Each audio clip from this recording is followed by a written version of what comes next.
শিল্পের রঙে পিঠার গানে প্রতিপাদ্য নিয়ে শিশুদের সৃজনশীলতা সাংস্কৃতিক ঐতিহ্যে এই মিলন মেলায় উপস্থিতি হতে পেরে পরম করুণাময় আল্লাহর কাছে শুকরিয়া আদায় করছি। আজকের এই অনুষ্ঠানের পরম শ্রদ্ধেয় সভাপতি ডক্টর মুস্তাফিজুর রহমান খান উপস্থিত হয়েছেন।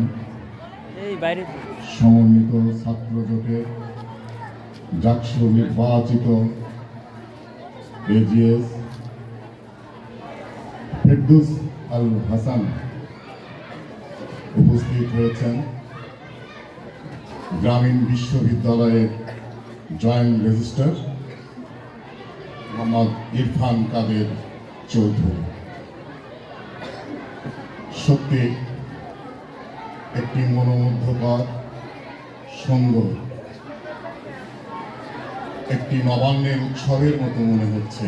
পিঠার গ্রাম এবং শিশুর সৃজনশীলতা এবং অধ্যভাষা যে মঞ্চস্থ উপস্থাপন হচ্ছে সত্যি বিস্ময়কর।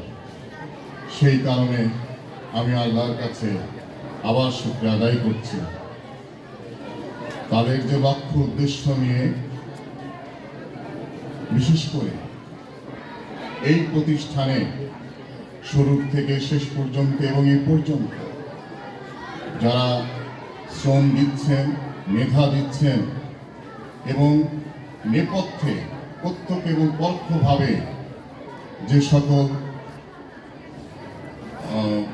আমাদের পরম যোগ্য শিক্ষকবৃন্দ রয়েছেন তাদের প্রতি আমি কৃতজ্ঞতা জানাচ্ছি। অন্তরস্থল থেকে দোয়া করছি। সত্যিকার অর্থে আমাদের যে ঐতিহ্য, আমাদের যে সংস্কৃতি, আমাদের যে নবান্নের উৎসব, এটাকে ধারণ করেই আগামী দিনে ভবিষ্যৎ আমাদের নির্ধারণ করতে হবে।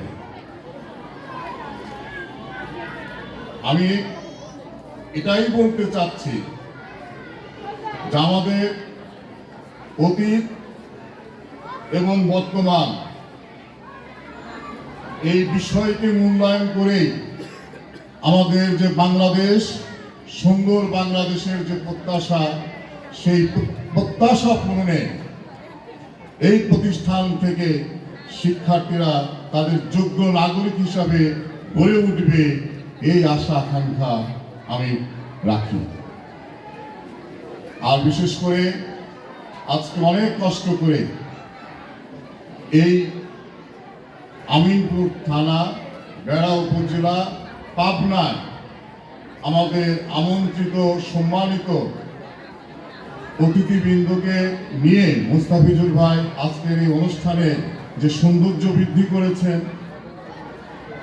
অনাড়ম্বর থেকে বর্ণাঢ্যর পথে আমরা অগ্রসর হচ্ছি। আপনাদের সকলের জন্য শুভকামনা রেখে হযরত আলী রাদিয়াল্লাহু আনহু একটি বিখ্যাত উক্তি মনে পড়ছে আজকে, যে তিনি বলেছেন, আমাদের জীবন, মানুষের জীবন হচ্ছে দুরন্ত ছুটে চলা, কবর রয়েছে বিশ্রামের জন্য।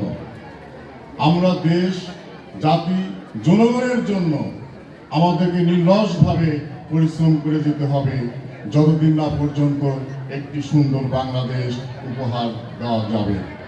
সবাইকে আজকের অনুষ্ঠানের লক্ষ্য উদ্দেশ্য পূরণ হোক, আবারও সেই প্রত্যাশা রেখে, আর বিশেষ করে আমাকে আপনারা আমন্ত্রণ করেছেন, কথা বলার সুযোগ দিয়েছেন, সেই জন্য আপনাদের প্রতি বিনয়ের সাথে আমি আমার অন্তরের অন্তঃস্থল থেকে আপনাদের শুভকামনা জানিয়ে বক্তব্য শেষ করছি।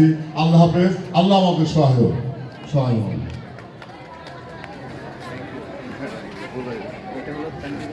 ধন্যবাদ শাহাবুদ্দিন স্যারকে খুব গুরুত্বপূর্ণ বক্তব্য রাখার জন্য।